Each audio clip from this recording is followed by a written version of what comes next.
Yo ho ho! So today I'm going to talk to you about books that I prefer the film adaptations to. Now this is quite a taboo topic in the book community because people are always like, the books are always better than the films.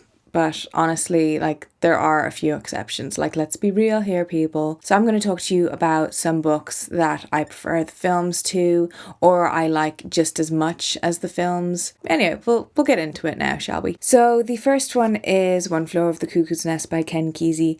Now, okay, the sole reason why I prefer the film adaptation is because my favourite character dies in the book and he doesn't die in the film. That's it. It takes place in a mental hospital, which is one of the main themes that I love reading about. Anything set in a mental hospital, I will read. Our main character, Murphy, is a convict who kind of scams his way into this mental hospital, believing that it will be easier than going to prison, and then he realizes that he isn't actually going to be let out. And it's just about his experience in there. We have one of the most famous villains ever, Nurse Ratched, which is the perfect name for her because she's fucking horrible battle axe of a woman. But when you're reading the book, the story takes a good while to get going, and if you're one of those impatient readers who only reads about 50 pages or 100 pages and then they DNF it if nothing interesting has happened, then this isn't going to be the type of book for you. It is very slow, and I remember talking to someone at the time that I was reading it about, because they were also reading it, being like, oh, it's so difficult to get into because it's so slow. But I was just persevere, it's totally worth it. It is one of my all-time favorite books, and I enjoy the movie just as much. This is one where they're both tied for me, but I do lean towards the film more so the book. It's a classic film, a classic book, but a classic film as well. So the next one also takes place in a mental hospital. It is Girl Interrupted by Susanna Kaysen. Now this is a memoir about Susanna's stay in a mental hospital in the 60s.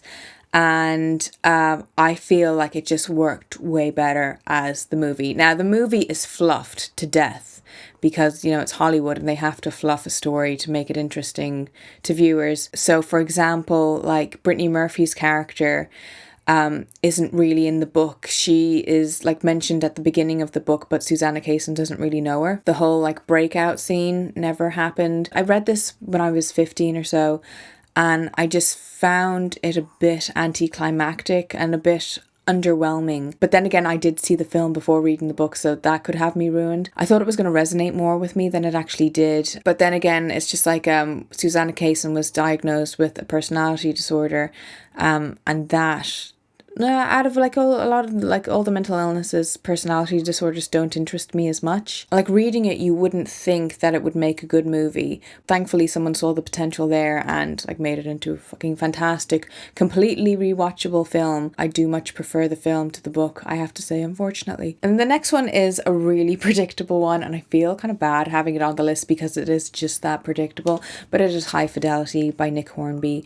It just works way better as a movie. Now, I read this after watching the film multiple times, and it read just like the screenplay. The film stuck very, very close to the narrative of the book, which is great. If you were a fan of the book before the film, that's exactly what you want. You want a true adaptation of the book. However, I felt the book was just a bit lackluster. I wanted to read it because I thought it would shed more light on the characters, that there'd be more character development, or just more insight to the characters, but there really wasn't.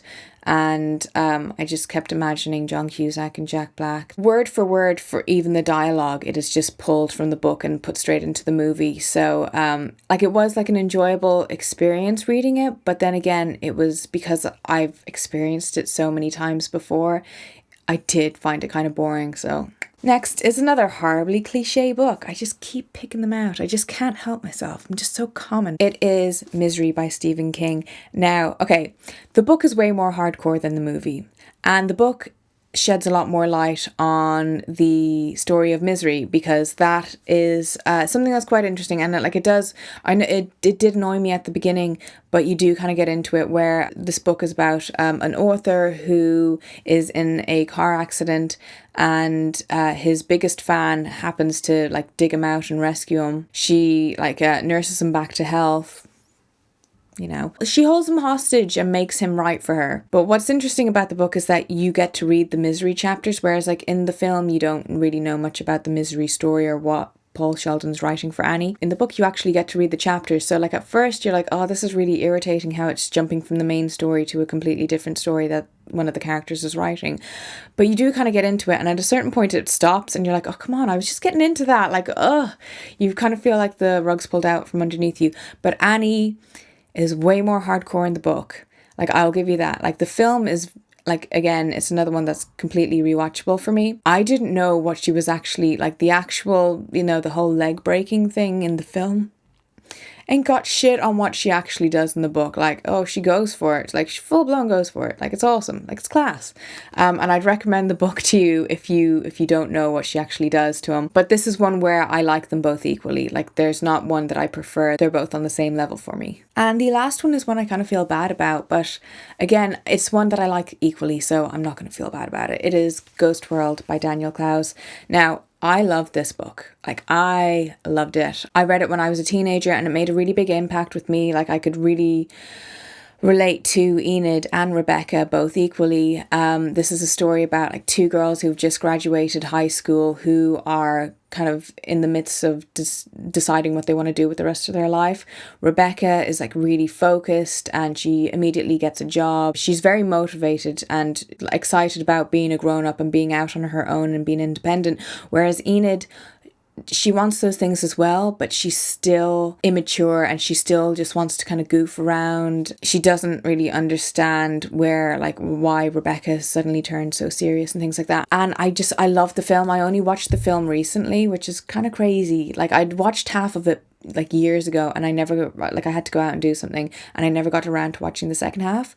But I watched it from start to finish there a couple of months ago and absolutely loved it. Like, to the point, like, it's so creepy that they actually found actresses that look like the comic book characters. There's a good amount of crossover when it comes to like other characters from the other comics making an appearance in the film, which I really, really enjoyed to see their like real life adaptations of them. I feel like this is one that everyone should read, everyone should watch, and you'll probably be able to, like, if you were a bit of an asshole when you were a teenager, you'll definitely be able to relate. If you're still an asshole, you'll be able to relate. Like, you know, it never really goes away, let's be honest now. So those are 5 books that I prefer the films to. Let me know what your favorite film adaptations are, and I hope you enjoyed this video, and I will talk to you soon. Goodbye.